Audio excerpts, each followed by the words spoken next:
Hi everyone, today we're going to show you how to do the install of the 2014 plus 4Runner hybrid front bumper and Overland series front bumper. The install instructions for both bumpers will be the same.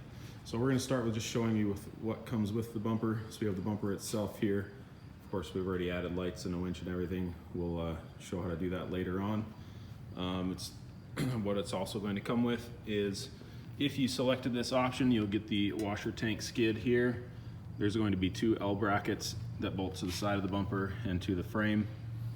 8 grade 8s 3/8 flat washers, two 12mm bolts with 1/2 inch flat washers, two 3/8 by 1 carriage head bolts with flat washers and flange nuts. And the other items that's going to come with the front bumper is this power steering relocation kit. So this kit comes with all these parts included here. That's one that we provide that comes with the bumper. So you'll get one of those. And then we also add in an additional 6 feet of 3/8 hose, 2 clamps, and a 3/8 double barb fitting. So all of that is going to be for the power steering relocation that we will show later on during the install. So that's going to be all of the hardware and parts that come with the bumper. And we're going to move on to showing you how to cut the plastic, and we'll go from there. So we have moved on to getting ready to cut the plastic bumper in the front of the 4Runner. So this one here previously had one of our low pro winch bumpers installed, so this center portion is cut out. That really doesn't make a difference whether that's been done or not. The process of cutting for the hybrid and the Overland bumper is not going to be affected by that at all. So what we started with is we put some masking tape in these few areas where we have measurements, just so that we can draw on that tape.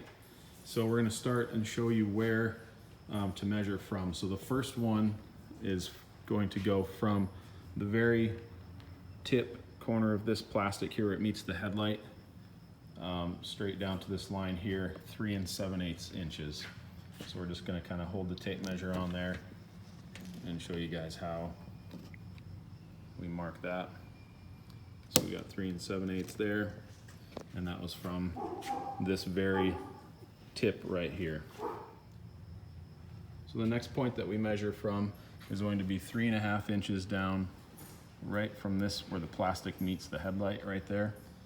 So you're going to kind of hook your tape measure right in onto the top of the plastic and then kind of roll it around the shape of the bumper down to 3.5 inches.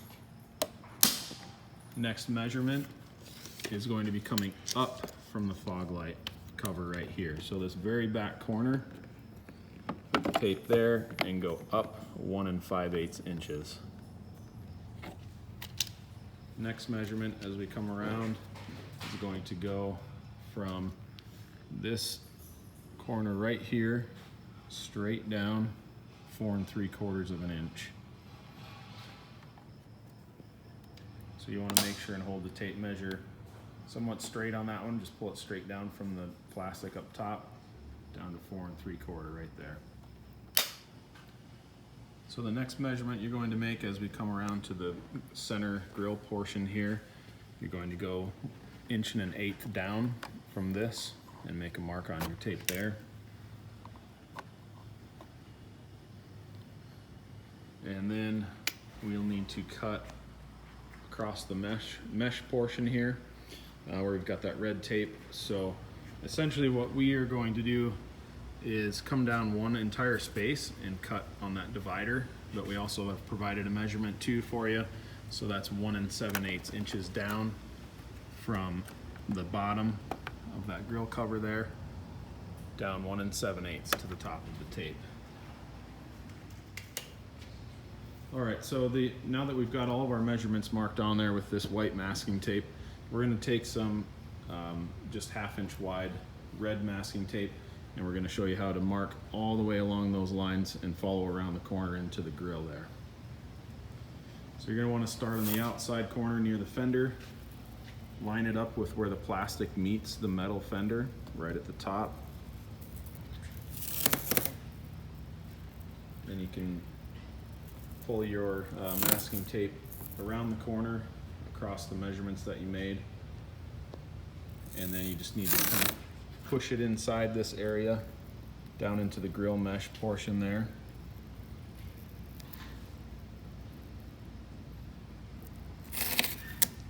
And then this next step, since there isn't a real easy place to measure from, you just have to keep that tape as straight as you possibly can from this point to the next measurement across.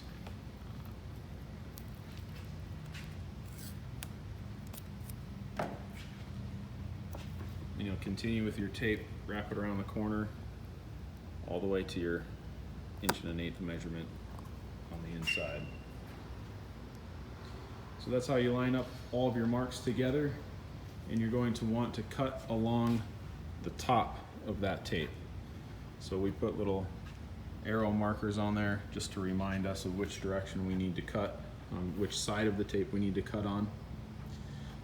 And if you're at all worried about your measurements not being exactly perfect, you can cut below this tape a little bit just to give you a little extra material, and then you can just kind of trim some off as you fit it to the other bumper.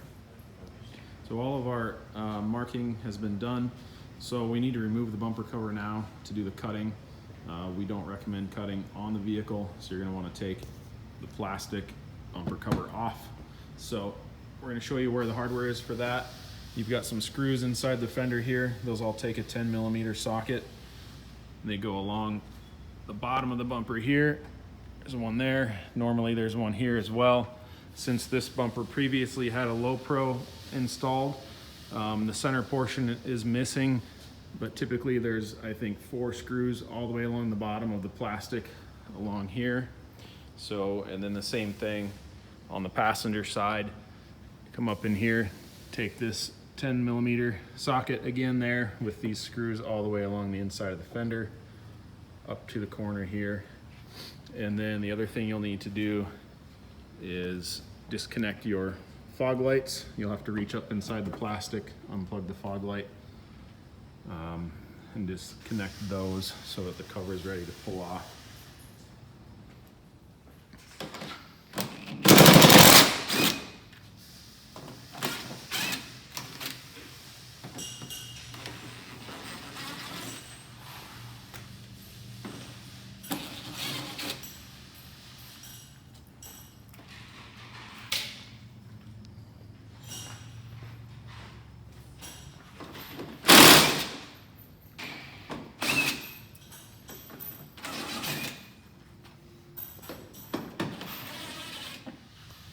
So all of our screws have been removed, so there's just a couple of little plastic clips here that have to come out too. You can stick a little flathead screwdriver in there and kind of pry this clip open and get it disconnected from the bumper cover.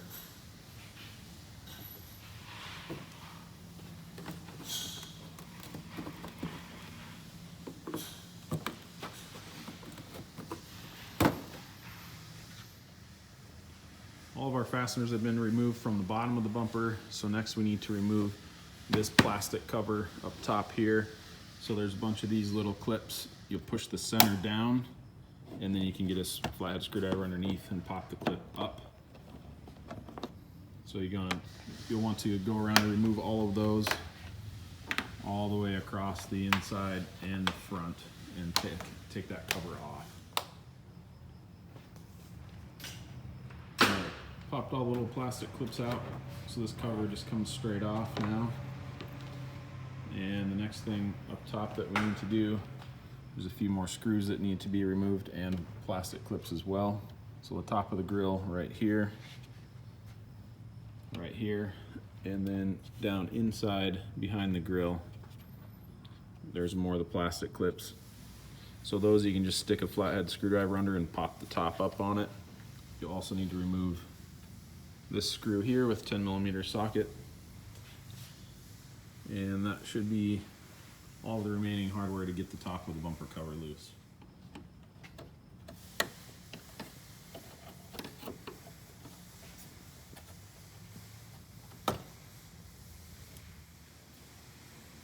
We've removed all of our plastic clips and screws. The bumper cover is now ready to be removed. The cover is going to come off. You're going to start at these corners and kind of peel it out and unclip it from the headlight and the fender. Main thing you want to be careful of is, since all your tape is on there and marked properly, just make sure that you don't, none of your tape comes off the bumper or none of it gets damaged or moved as you're removing the bumper cover. So you're going to want to start with this corner. There's a little round clip there that you have to get the bumper, peel it out and around that clip. And then just pull it away from the fender and the headlight at the same time. It'll just kind of pop loose from those little connectors that are behind here.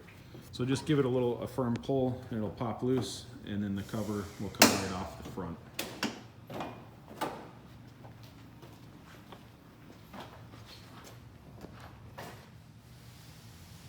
Now that our bumper cover is completely removed, we need to take these plastic air dams out. Those will get completely removed. There's a plastic clip right in here. So you remove that little plastic clip right here, pop that one out, and then this dam just gets pulled straight forward and comes right out of the front of the vehicle there.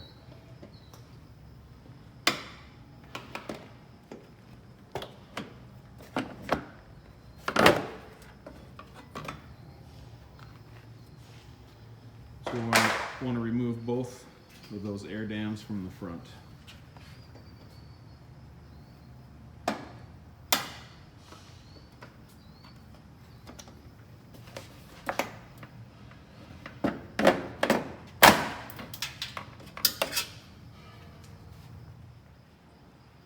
So the next portion of the install that we're going to show you is how to install the power steering cooler kit that we send with the bumper.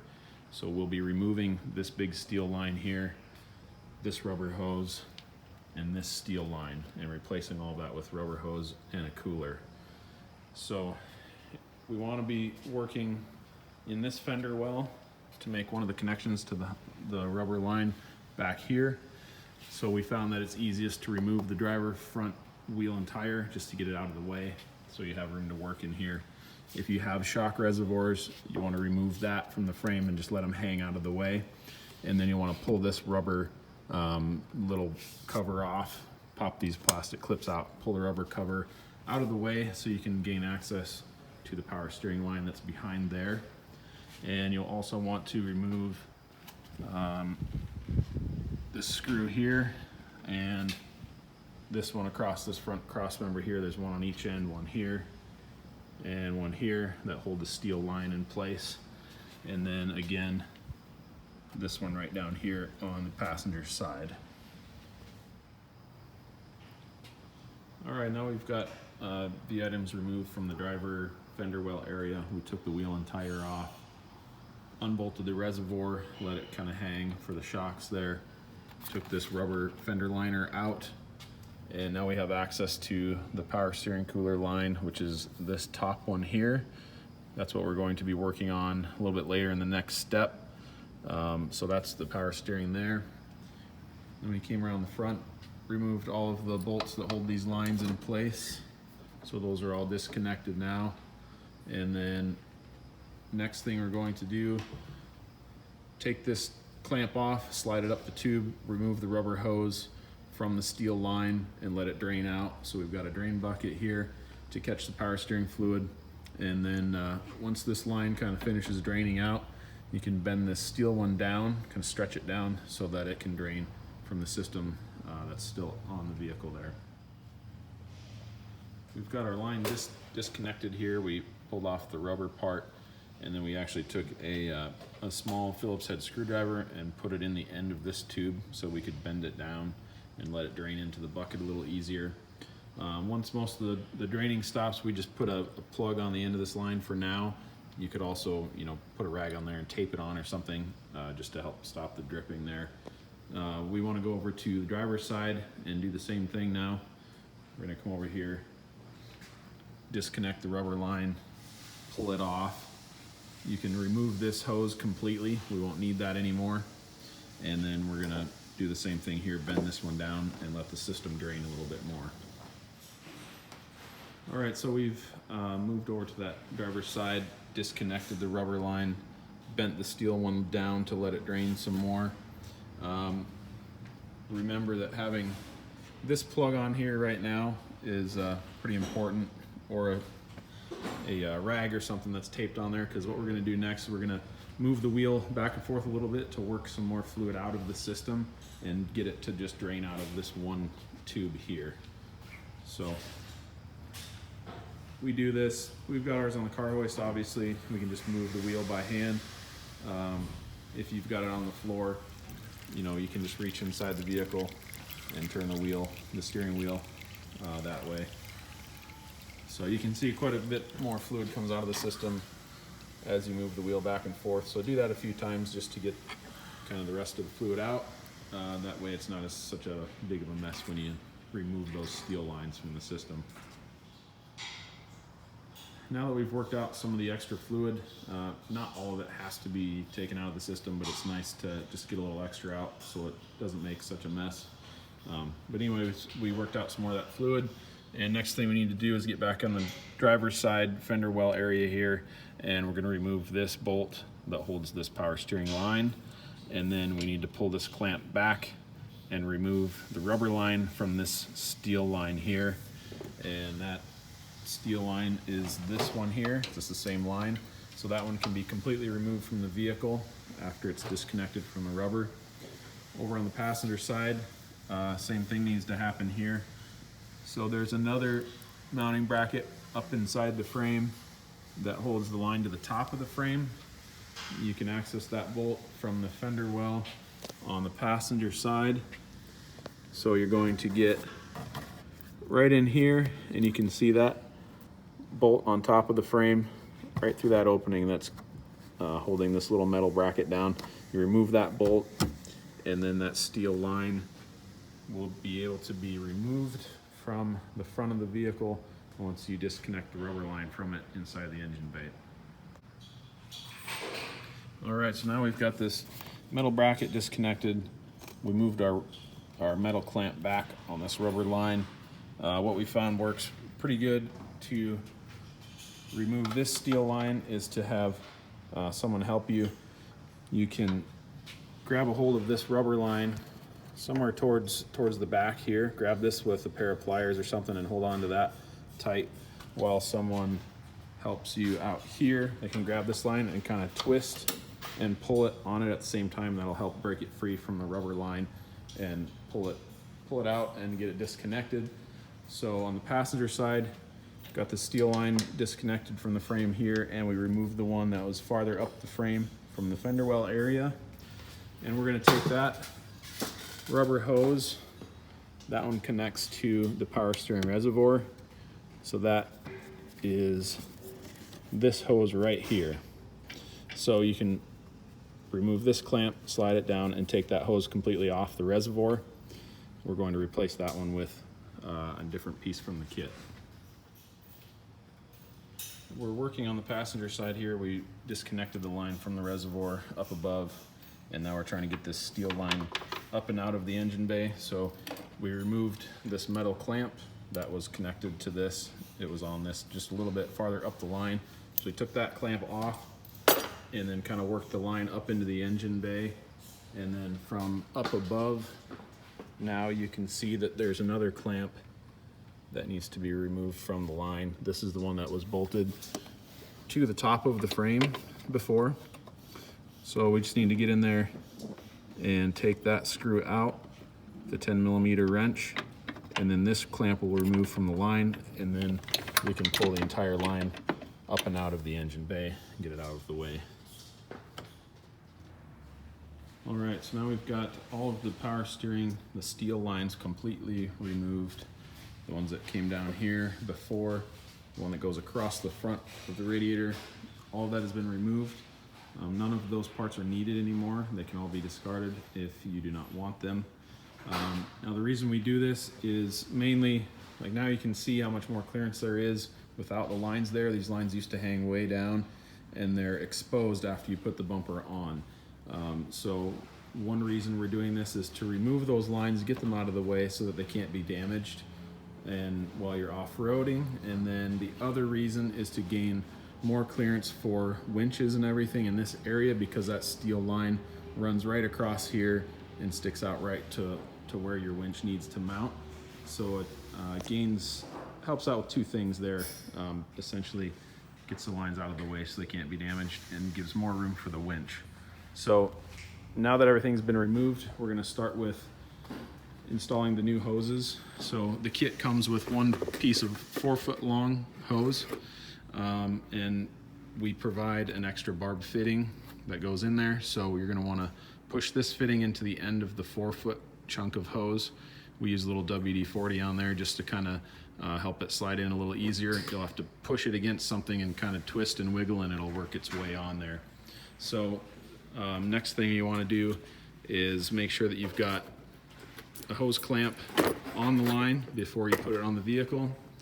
We also removed this one. The original clamp that was on this line we removed and replaced it with one of the screw style hose clamps. So make sure that hose clamp is in place first before you install the line. And from the front area here, we just took a knife and cut a slit in this foam block here, and that's where we're going to push our line through.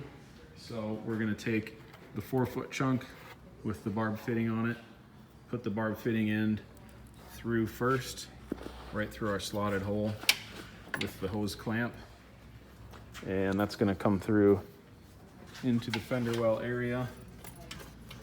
And we need to install the barb clamp or the barb fitting right into the existing hose, rubber hose that's in the fender well. So now we've got our 4-foot long section of hose connected to the barb fitting through to the original line here. We tighten both hose clamps. You can just kind of let this sit loose for now. We'll attach it later. So that, again, this is the 4-foot piece that we provide with the kit. We've just got it left it hanging through the opening there. And then we also installed the 6-foot piece over on the passenger side. So that one goes right through where this AC line comes through the opening. We took a small piece of that rubber edge trim and put it on the steel down here so it doesn't rub through the line and cut through it. So that one comes up to the top and connects to the power steering reservoir up here. So that's this line right here. Put a hose clamp on there, tighten that one down, and so both of those lines are attached where they need to be, and they can just hang for now. Next thing we're going to do is install the cooler itself. It's going to go right up in this area here, and we're going to use the provided clips and little foam pads that come with the kit to push through the radiator and hold that in place. So now that we've finished running our hoses for now onto the vehicle, it's time to install the cooler onto the front of the radiator. So the cooler comes with these plastic mounting tabs that go, you just push them through the cooler, and then we put these foam spacers on the back of the cooler to go in between the radiator and the cooler itself. So you're going to want to install this with the outlets to the left side or pointing towards the passenger side of the vehicle, and essentially you'll just want to align it right in this general area here, about 2 inches up from this support bar right here, and kind of in the center between this opening left and right. So we've already kind of pushed it through once just to test fit it. You can see we've got one round hole here that we're going to go through with the right side. We'll go through that one, and then the left side here we've got one ready to go, and we're going to line it up with that one and push it through. So essentially you just line up these plastic pieces in between the ribs of the condenser, and you can just slowly push them in, and they'll find their way through the radiator behind the AC condenser. And you want to push them in only about halfway and let it hang for now, and then we'll install the connectors on the back side. So we've got our power steering cooler just kind of hanging about halfway through. We push the plastic connectors through the condenser, through the AC condenser, and through the radiator as well. So now you can go up top in the engine bay, and you can see where they're poking through. So you'll be able to look down here. You can kind of move the cooling fan a little bit, and you can see that there's one right down here that's poking through, and then you move the fan a little bit, you can see the other one to the left of it. So what you're going to want to do, now that those are pushed through, you can take these little plastic deals and they just get pushed right onto the stud portion that's pushing through the radiator. So we're going to go back in here and position the fan so we can reach down in here and put the other connector on the back side.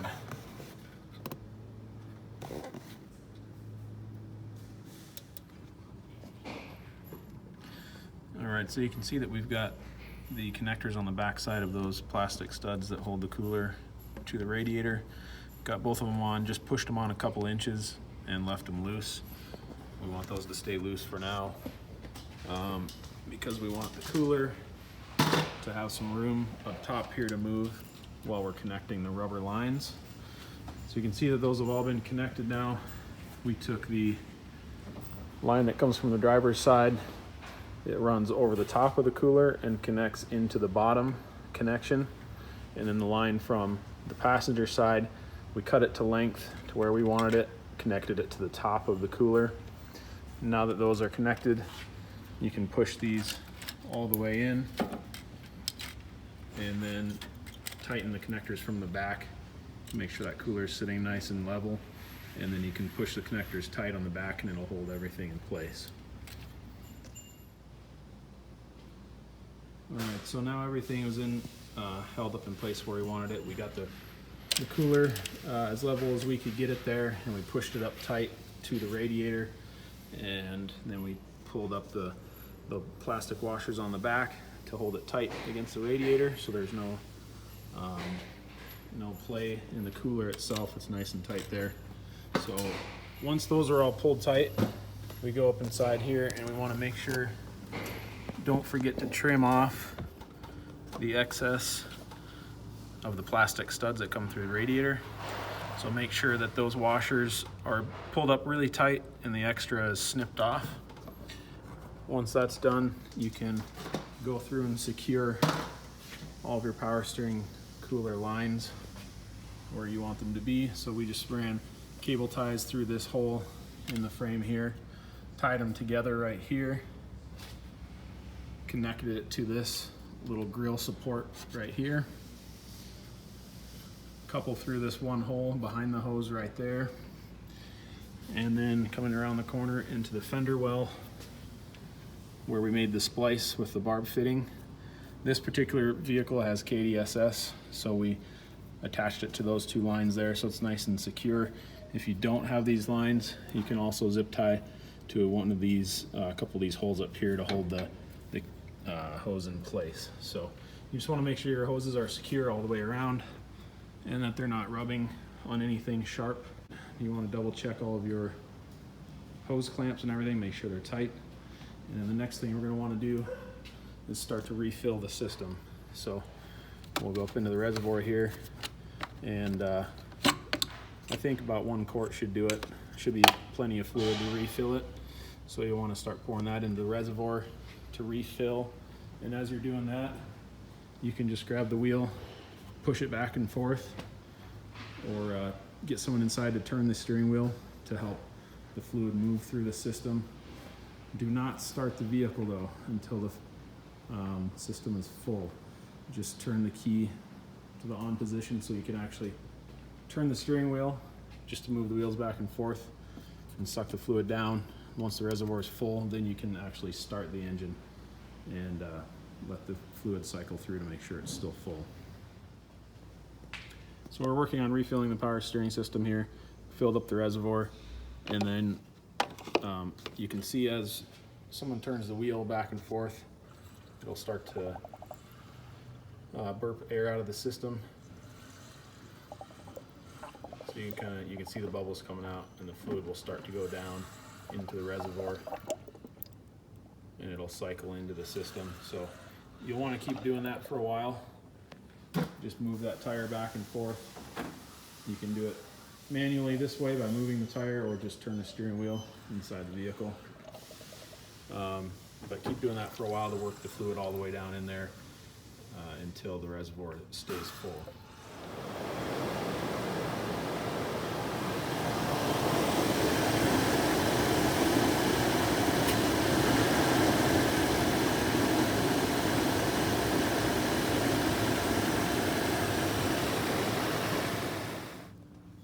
So we just started the vehicle for about a minute or so, cycled the steering wheel back and forth just to see if it would take any more fluid down. And we had to add just a small amount, but it looks like it's topped off now. We're right up to the fill line. And once you get everything put back together, you'll probably want to take the vehicle for a drive and then check your power steering level again after it's all warmed up and it's been used for a while. Once you double check the fluid after driving, everything will be good to go on your power steering cooler system. So now we've got the bumper cover completely removed. All of our tape marks have been made. We've got arrows on the tape that show us which side to cut on. So everything's ready to cut on the bumper cover. We also, one last thing that you'll have to mark, this plastic piece needs to be removed and it needs to be cut as well. So basically you just cut a straight line right below this round hole here. So we put a piece of tape, marked it with arrows. Use 10mm socket, pull that screw and this screw here, and this plastic whole piece will come off of the fender, and then that part can be cut off. This piece gets saved and reinstalled. This part gets trashed. We don't need that one anymore. We also marked out the inner fender liner. So this can be cut in various places. We decided just to start here for now, kind of where this little dip comes in. Made a straight line all the way over. We're gonna cut there to start with and trim more if we need to afterwards. There's a few different ways you can do it. If you want to leave a little bit more material down in this area, you can cut it a little lower and kind of fold that up, drill a hole, bolt it to the fender here to help keep this area covered. That's all really a matter of personal preference there. We're just gonna cut most of it off in this application here. So we've done the same thing on this side.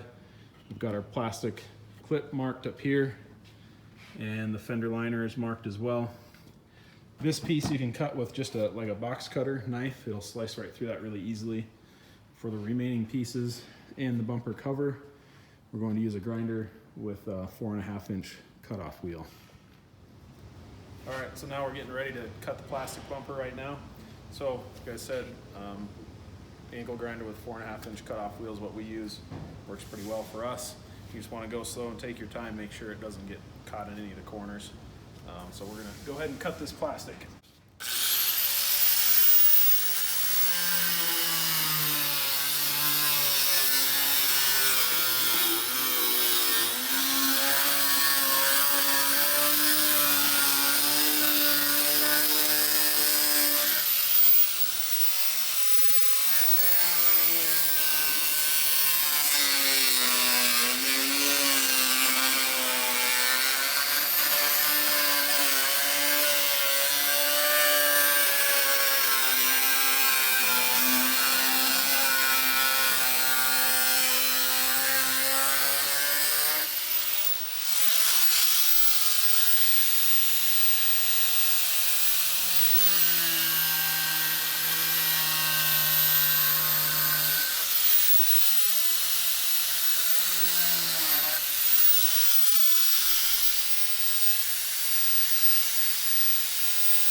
So we've got the bumper cut pretty much all the way through. There's just one little area here.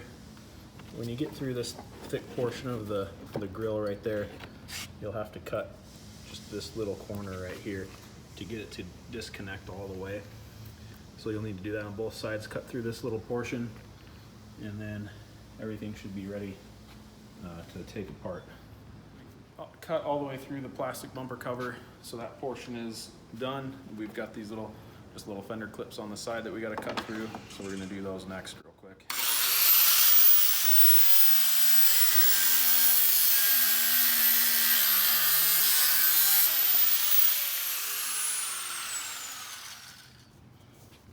So we got both of these fender clip pieces trimmed off. So the portion with the tape on it, the big piece, this will be thrown away, and this portion here will get attached back onto the corner of the fender for the plastic bumper to clip onto.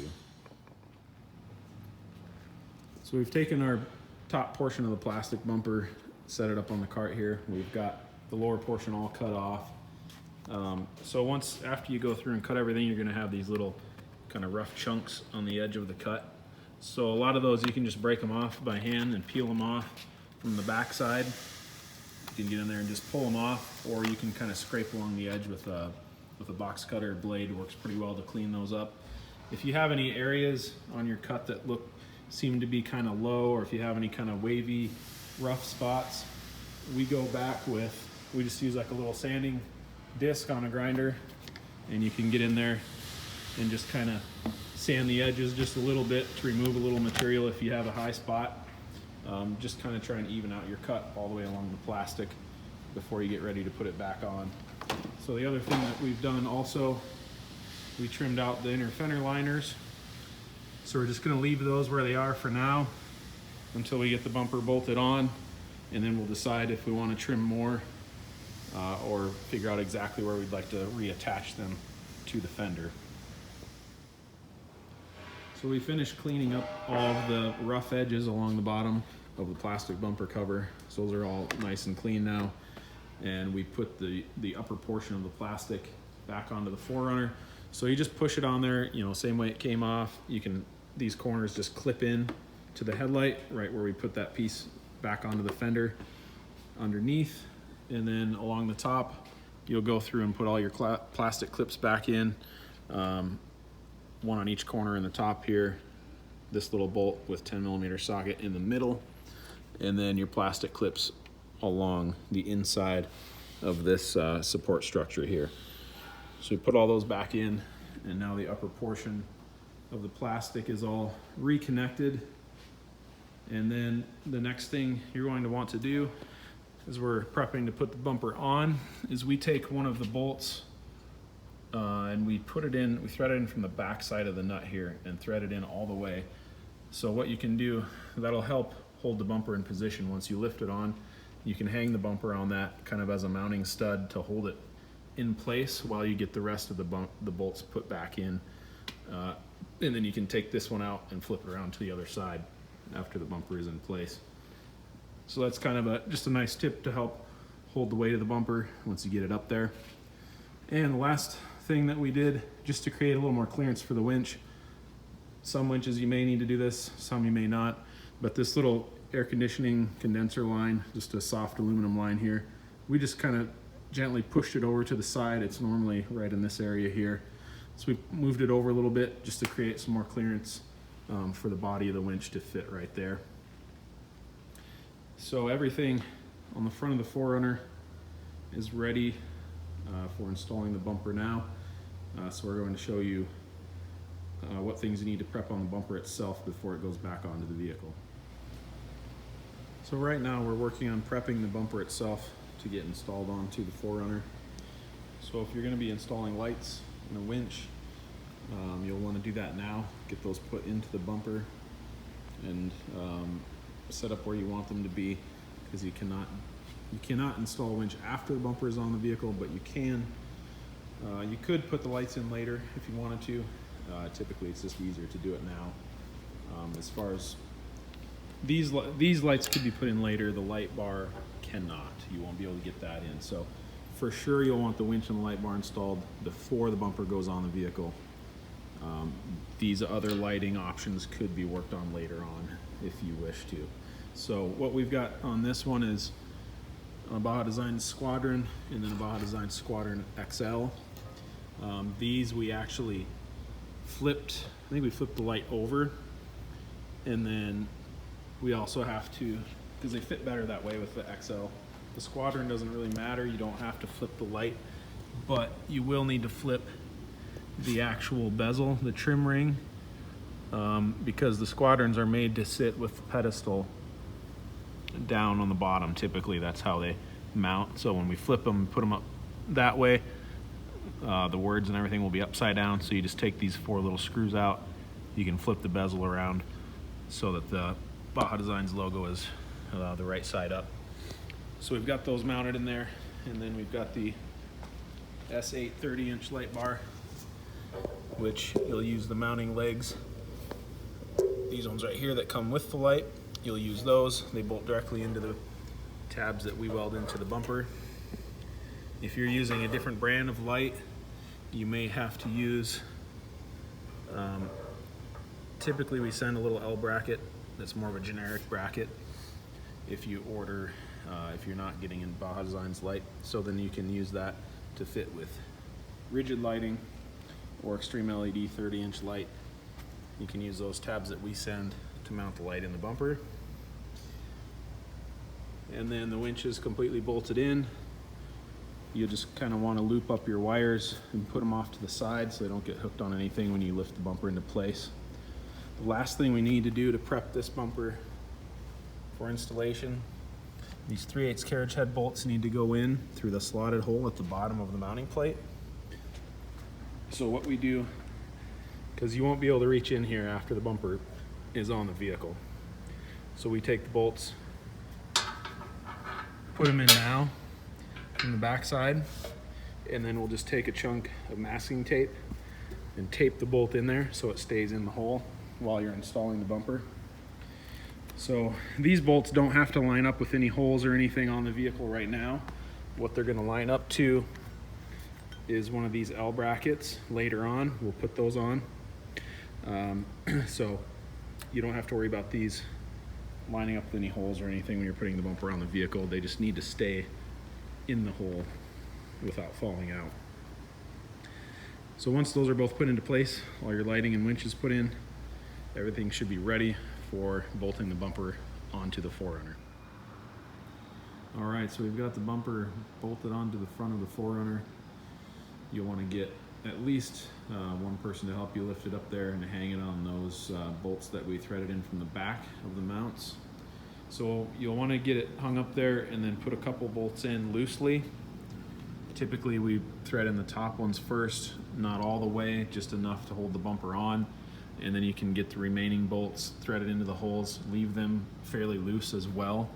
You need to install the 3/8 grade 8 flat washers onto the bolts. Those are the washers that we provide with the bumper. Put those on first before you install the bolt. So there's 3 on the outside, and we've got the one inside the bumper here. You can see through this whole access point that we've got in the front of the bumper. Don't forget about that one. And we just use an extension in the socket to reach in from the front of the bumper to access that bolt. That's the easiest way to do it. So thread all of those in loosely, and you want to leave them loose on both sides so that you can adjust the bumper. So you want to lift the bumper up and down, try to move it left to right a little bit if necessary, so you can get your reveal the same all the way around. We recommend leaving about a 1/2 inch gap between the plastic and the bumper itself all the way around. Any less than that, the bumper can flex up and hit the plastic or the fender when you're off-roading. So we want to have a gap there to leave room for that to move around. So once you get the bumper adjusted where you need it, you can go ahead and tighten down all of those bolts. After those are tight, you'll need to install these supplied L brackets. So that's what attaches to the carriage head bolts that we installed earlier. So you'll put this end over the bolt, and then you'll put the supplied flat washer and flange nut on the carriage head bolt, and then this hole that's in the frame on the bottom here, that's where you're going to install this 12mm bolt with the big 1/2-inch flat washer. So you put those brackets on each side and tighten those down. The passenger side, if you got the washer tank skid option, you're going to wait to install the 12mm bolt. You'll put your L bracket on first, install the nut and washer just enough to hold it in place, and then you'll take your washer tank skid and you'll put that over the top of that L bracket down here, just like that, and then put your big 12mm bolt in. And up top, you're going to use the original bolt that was holding the power steering line in place. So that one threads into this hole, and that's how you install the washer tank skid.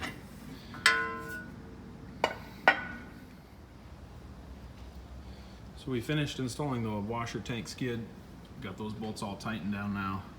Put the original bolt in this hole, and then the supplied 12mm bolt in the bottom here with the support bracket for the bumper behind the washer tank skid. Before we threw that on, we also painted the back side of the washer tank there just to make it kind of blend in a little better, so that bright white tank isn't showing anymore. So we painted that. So once those little brackets on the bottom and the washer tank skid is installed, everything on the bumper is done, all bolted on and finished. So the last thing to finish up now is to wire winch and lights if you have to do that kind of stuff. So you can leave this plastic cover off for now, and then you can access the winch and all those areas in here to run your wiring for all of your electrical accessories in there. Once that's done, put this cover back on, pop your little plastic clips in, and the final thing to do after driving it for a few miles would be just to check your power steering fluid level again and verify that's full and topped off. Your install should be complete and everything's finished there. One last thing that we also did while it was in the shop was we trimmed the fender liners just a little bit more. We took a little extra off before we took it off the car hoist. So we trimmed out, there wasn't a piece here that's really not necessary. We just took that one off, put in a thread cutting screw here, just drilled it right into the fender well right there, and then we drilled a hole through the plastic here so that we could put a zip tie through this existing hole in the fender. What you can also do is, if you leave the plastic long enough, the plastic will reach up to this square hole. You could drill a hole through the plastic and put a small bolt in there as well if you wanted to do that instead. Over on the passenger side, did the same thing with the zip tie. We just drilled a hole through the plastic fender liner, put a zip tie through that square hole in the fender, and the rest of it is pretty solid. All the clips along here hold it in place. So those are the final details on the front bumper install for the 2014 Plus 4runner Hybrid and Overland Series front bumper.